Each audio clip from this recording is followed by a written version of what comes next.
ഇരയ്ക്കൊപ്പം നിൽക്കുകയും വേട്ടക്കാരനൊപ്പം വേട്ടയാടുകയും ചെയ്യുക എന്ന് പൊതുവെ പറയാറുണ്ട്. ഇപ്പോൾ നോക്കൂ, ഹേമ കമ്മിറ്റിയുടെ റിപ്പോർട്ട് വെളിയിൽ വരുന്നു.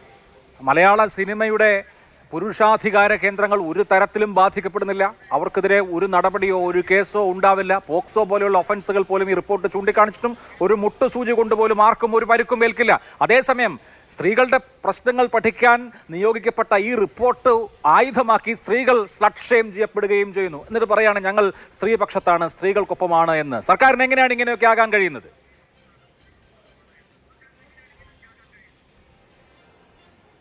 ഹേമ കമ്മിറ്റി റിപ്പോർട്ട് ചർച്ച ചെയ്യുന്നവരെല്ലാം നമ്മുടെ നാട്ടിലെ സിനിമാ മേഖലയിൽ സ്ത്രീകളെ സംരക്ഷിക്കണമെന്നും ഈ നാട്ടിൽ ന്യായം നടക്കണമെന്നും ആഗ്രഹമുള്ളവരാണ് എന്നൊരു തെറ്റിദ്ധാരണ ആവശ്യമില്ല.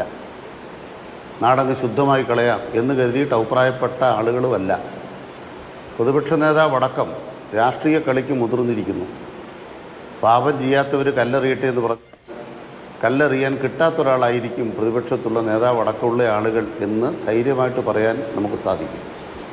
അതുകൊണ്ട് തന്നെ ഇതിൽ രാഷ്ട്രീയമായി ഒരു കാര്യത്തിലും LDF കണ്ടിട്ടില്ല, CPM ഒട്ടും കണ്ടിട്ടില്ല.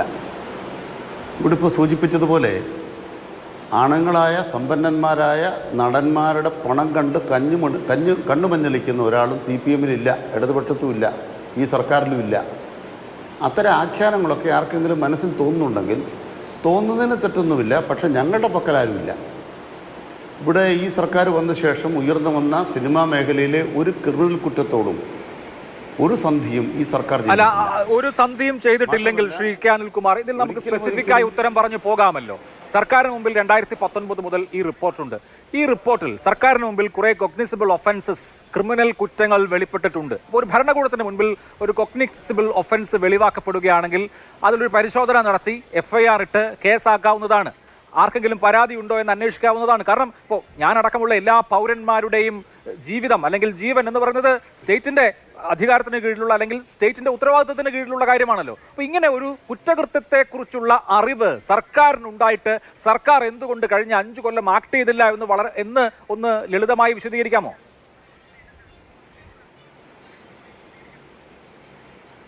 നമ്മുടെ ശിക്ഷാ നിയമപ്രകാരം ഒഫൻസ് എന്ന് പറയുന്നത് എന്താണെന്ന് വ്യക്തമാക്കപ്പെട്ടിട്ടുണ്ട്. ആ ഒഫൻസിനകത്ത് വളരെ പ്രധാനപ്പെട്ട ചില കാര്യങ്ങൾ വ്യക്തമാക്കപ്പെടണം. അതിലൊരു പ്രധാനപ്പെട്ട കാര്യം ഒരു കംപ്ലൈൻറ്റ് ഉണ്ടാകണം. There should be a complaint. കംപ്ലൈൻറ്റിൽ നിന്നാണ് ഒഫൻസിലേക്ക് പോകാൻ പോകുന്നത്.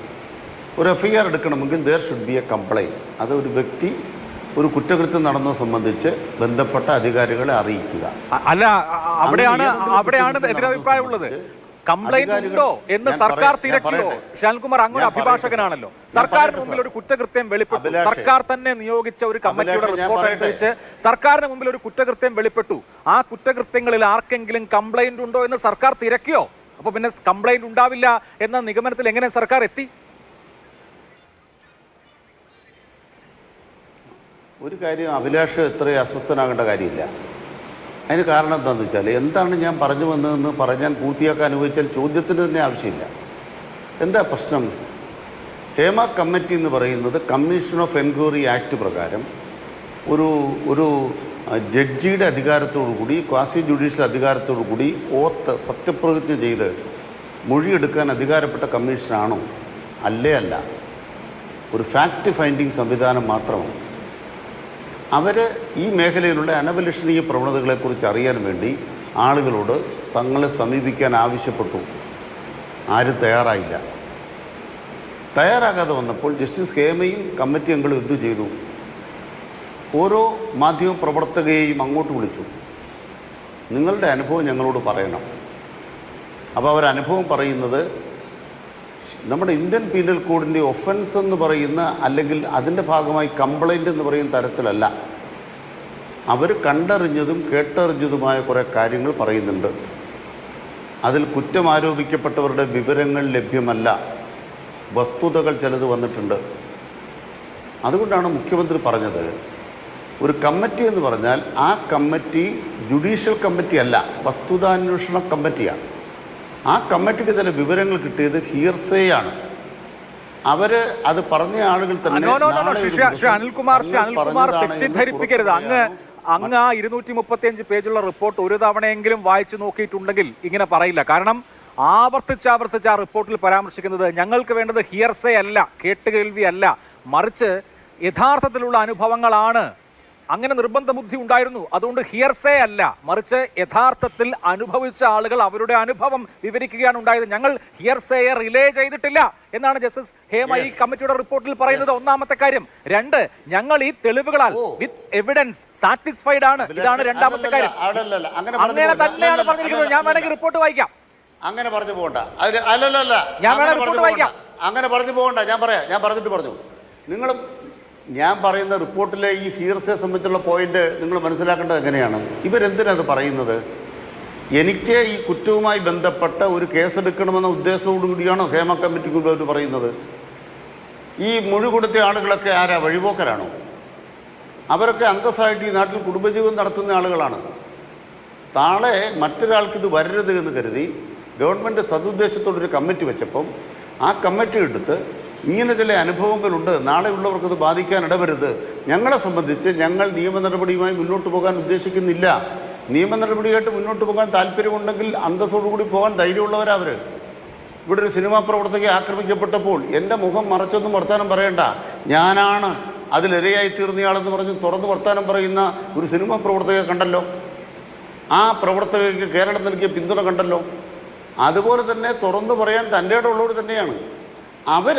ഇപ്പോൾ ഒരു ക്രിമിനൽ കേസ് എടുത്ത് ഇത് കൊണ്ടുപോകാൻ ഉദ്ദേശിക്കുന്നില്ല എന്ന് പറഞ്ഞാൽ പിന്നെ അതിനപ്പുറത്ത് സർക്കാരിന് എന്നാ പോകാൻ പറ്റും? അല്ല, അവരോട് നാളെ അഭിലാഷ് പറയുക, സർക്കാരിന് മുമ്പിൽ വിവരമുണ്ട്, അവർക്ക് പരാതി ഉണ്ടോ? ഒന്നാമത്തെ അല്ല, താങ്കളുടെ വാദം പൂർത്തീകരിക്കാൻ ഞാൻ സമയം തരാം. ശ്രീകുമാർ, താങ്കൾ അഭിഭാഷകനല്ലേ? പോക്സോ കേസിൽ കംപ്ലൈന്റ് വേണം. ഒരു ഡോക്ടറുടെ അടുത്ത് ഒരു അച്ഛനും അമ്മയും ഒരു കുട്ടിയെ കൊണ്ടുവരികയാണ്, ആ കുട്ടി അസോൾട്ടഡ് ആണെന്ന് ഡോക്ടർക്ക് ഉണ്ടെങ്കിൽ ഡോക്ടർക്ക് എന്താ ചെയ്യാൻ കഴിയുക? അത് പോലീസിനെ അറിയിക്കുക എന്നുള്ളതാണ്. അല്ലാതെ കുടുംബം സംരക്ഷിക്കുക എന്നുള്ളതിൽ ആ പരാതി ഫോർവേഡ് ചെയ്തില്ലെങ്കിൽ പോക്സോ കേസിൽ ആ ഡോക്ടർ പ്രതിയാവും. സമാനമായ വിധത്തിൽ പ്രായപൂർത്തിയാകാത്ത കുട്ടികൾ പീഡിപ്പിക്കപ്പെട്ടിട്ടുണ്ട് എന്നൊരു വിവരം സർക്കാരിന് മുമ്പിൽ ഉണ്ടായിട്ട് സർക്കാർ പരാതി വെയിറ്റ് ചെയ്തിരിക്കുകയായിരുന്നു. നിങ്ങളുടെ ഉദ്ദേശം വേറെയാണെങ്കിൽ ഇത് തന്നെയാണ് ഉദ്ദേശം. സർക്കാരിന്റെ ഇനാക്ഷൻ, സർക്കാരിന്റെ നിഷ്ക്രിയത്വം, എന്തുകൊണ്ട് സർക്കാർ ആക്ട് ചെയ്തില്ല എന്ന പറയട്ടെ. അത് തന്നെയാണ് പറയുന്നത്. ഒരു അന്വേഷണ കമ്മീഷന് മുന്നിൽ ഒപ്പിട്ട് ഒരു മൊഴി കൊടുക്കുക എന്ന് പറയുന്നത് ഓത്തായിരിക്കണം. ഓത്തല്ലെങ്കിൽ സർക്കാരിന് മുന്നിൽ അത് ആധികാരിക വിവരമല്ല. ഇത് നമ്മുടെ രാജ്യത്തെ നിയമവാഴ്ചയാണ്. കമ്മീഷൻ ഓഫ് എൻക്വയറി ആക്ടിൻ്റെ 3-ാം വകുപ്പ് പ്രകാരം നിയമിക്കപ്പെട്ടൊരു കമ്മിറ്റിയല്ല ഹേമ കമ്മിറ്റി റിപ്പോർട്ട്. രണ്ടാമത്തെ കാര്യം ബഹുമാനപ്പെട്ട അഭിലാഷിനെ ശ്രദ്ധപ്പെടുത്താം. സോളാർ കേസുമായി ബന്ധപ്പെട്ട് കമ്മീഷൻ റിപ്പോർട്ടുണ്ടായി. അഭിലാഷ് ഇപ്പോൾ ആവശ്യപ്പെട്ട പോലെ സർക്കാർ നടപടിയെടുത്തു, FIR കൊടുത്തു. എന്തായിരുന്നു ഹൈക്കോടതി വിധി? ഹൈക്കോടതി വിധി ഇപ്രകാരം ഇരയായി തീർന്ന ഒരാൾക്ക് കമ്മീഷന് മുന്നിൽ മൊഴി കൊടുത്തു എന്നുകൊണ്ട് സർക്കാർ ചാടിപ്പുറപ്പെടേണ്ടതില്ല എന്ന് അന്നത്തെ മുഖ്യമന്ത്രിയായിരുന്നയാൾ കൊടുത്ത കേസിലെ വിധി വായിച്ചിട്ടുണ്ടോ? കേസിനകത്ത് വർത്താനം പറയുമ്പോൾ പെട്ടെന്ന് സർക്കാരിനെ അങ്ങ് ചാമ്പാൻ വേണ്ടി ഞാൻ പറയട്ടെ എൻ്റെ അഭിപ്രായം പറയുമ്പോൾ മാറുന്നത് അത് തെറ്റായ കാര്യമാണ്. ഞാൻ ചോദിക്കുന്ന സോളാർ കേസിലെ വിധി വായിച്ചിട്ടുണ്ടോ? ഞാൻ പറയട്ടെ സാർ. സോളാർ കേസിലെ വിധിക്ക് മുമ്പ് സോളാർ കേസിൽ സർക്കാർ എന്ത് ചെയ്തു എന്ന ഒരു പ്രശ്നം പറയട്ടെ. സോളാർ കേസിൽ സ്വീകരിച്ച സമീപനം ഈ കേസിനകത്ത് സ്വീകരിച്ചില്ല. സോളാർ കേസിൽ ഒരു ജുഡീഷ്യൽ വണ്ടി വേറെ വഴിക്ക് ഓടിക്കണം. അല്ല, ആ റിപ്പോർട്ടിൽ അവിടെ ആ വനിത കൊടുത്ത മൊഴിയും അവരുടെ കംപ്ലൈന്റ് ഉള്ളപ്പോൾ ആ കംപ്ലൈന്റിനെ ബേസ് ചെയ്ത് ആ വനിതയോട് കംപ്ലൈന്റ് ഉണ്ടോ എന്ന് ചോദിച്ച് കേസെടുത്ത സർക്കാരാണ്. ആ സർക്കാരിന്റെ അന്തിമ ഫലശ്രുതി എന്തെന്നുള്ളത് അവിടെ നിൽക്കട്ടെ. അങ്ങനെ നമ്മുടെ നാട്ടിലെ ഒരു സ്ത്രീക്ക് ഒരാളെ കുറിച്ച് പരാതി ഉണ്ടെങ്കിൽ ഞങ്ങൾ കേസെടുക്കുമെന്ന് പറഞ്ഞ സർക്കാർ ഇവിടെ സിനിമയിലെ തമ്പ്രാക്കന്മാർക്കെതിരെ പരാതി വന്നപ്പോൾ ആ സമീപനം സ്വീകരിക്കുന്നില്ല എന്നുള്ളതുകൊണ്ടാണ് ഇതിനെ ഇരട്ടത്താപ്പെന്ന് പറയുന്നത്. താങ്കൾ തന്നെയാണ് സോളാറിന്റെ കാര്യം ഉദാഹരിച്ചത്. പരിപാടിക്കില്ല ഇത് കാരണം താങ്കൾ ഉദാഹരിച്ച സോളാറിന്റെ കാര്യമാണ് ഞാൻ പറയുന്നത്. എന്താ പച്ചക്കള്ളം? നിങ്ങൾ ഇപ്പൊ പച്ചക്കള്ള പറഞ്ഞു. ഞാൻ പറഞ്ഞ കള്ളം ഏതാണെന്ന് പറയൂ അഭിലാഷ്. നിങ്ങൾ പച്ചക്കള്ളം ഞാൻ പറയാം. പറയൂ, ഏതാണ് അഭിലാഷ് പറഞ്ഞ കള്ളം? ഞാൻ പറയാം. പറയൂ. Commission of enquiry act commission of enquiry act അനുസരിച്ചിട്ടാണ് സോളാർ കമ്മീഷനെ നിയോഗിച്ചത്. ആണ്. Hema committee commission of enquiry act പ്രകാരമുള്ള കമ്മിറ്റി അല്ല. അങ്ങനെ ഞാൻ പറഞ്ഞോ? സോളാർ കമ്മീഷൻ എന്ന് പറയുന്നത് ഓത്താണ്. ഞാൻ പറയട്ടെ സാർ, ഞാൻ പറയട്ടെ. സോളാർ കമ്മീഷൻ എന്ന് പറയുന്നത് ഓത്താണ്. സോളാർ കമ്മീഷൻ എന്ന് പറയുന്നത് ഓത്താണ്. അങ്ങനെ ഓൺ ഓത്തായിട്ട് സോളാർ കമ്മീഷൻ മുന്നിൽ ഇരയായിപ്പെട്ടയാളടക്കം വന്ന് മൊഴി കൊടുക്കുന്നു. ആ മൊഴിയുടെ അടിസ്ഥാനത്തിൽ കേരളത്തിലെ സർക്കാർ നടപടി സ്വീകരിക്കുന്നു, FIR എടുക്കുന്നു. അഭിലാഷ് ഇപ്പോൾ ആവശ്യപ്പെട്ട പോലെ ഹേമ കമ്മിറ്റിയുടെ കാര്യത്തിലും ഓൺ ഓത്തായിട്ട് സത്യപ്രതിജ്ഞ ചെയ്ത ഒരു മൊഴിയില്ല. സർക്കാർ FIR ഇട്ടെന്നിരിക്കട്ടെ, സത്യപ്രതിജ്ഞ ചെയ്ത് കൊടുത്ത മൊഴി സംബന്ധിച്ച് സോളാർ കേസിലെ ഹൈക്കോടതി വിധി എന്താണ്? അങ്ങനെ സർക്കാരിനൊരു വിവരം കിട്ടിയാൽ നിങ്ങൾ ചാടി പുറപ്പെട്ട FIR എടുക്കരുത്. അതിലാരാണോ ഇരയായി തീർന്നത് അവരാണ് പരാതിപ്പെടേണ്ടത്. അതനുസരിച്ച് അവർ പ്രത്യേക പരാതി കൊടുത്തപ്പോൾ പ്രത്യേക FIR വന്നു.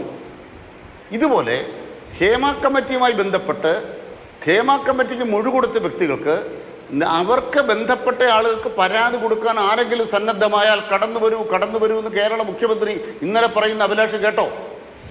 ഏതെങ്കിലും ഒരു വ്യക്തി പരാതി കൊടുക്കാൻ സന്നദ്ധമാണെങ്കിൽ കടന്നു വരൂ. അവർക്ക് സിനിമാ നടിയെ ആക്രമിച്ച കേസിൽ എങ്ങനെയാണോ ഇരയ്ക്കൊപ്പം ഈ പിണറായി സർക്കാർ നിന്നത് അതുപോലെ നിന്ന് കാണിച്ചു തരും. ശരി, ആ കാര്യത്തിന് പറയുന്നത് കേട്ടോ? ശരി, ആ കാര്യത്തെക്കുറിച്ച് ചോദ്യമുണ്ട്. താങ്കൾ വിശദീകരിച്ചല്ലോ. ആ കാര്യത്തെക്കുറിച്ച് എനിക്ക് ചോദ്യമുണ്ട്. അത് ഞാൻ പിന്നീട് ചോദിക്കാം.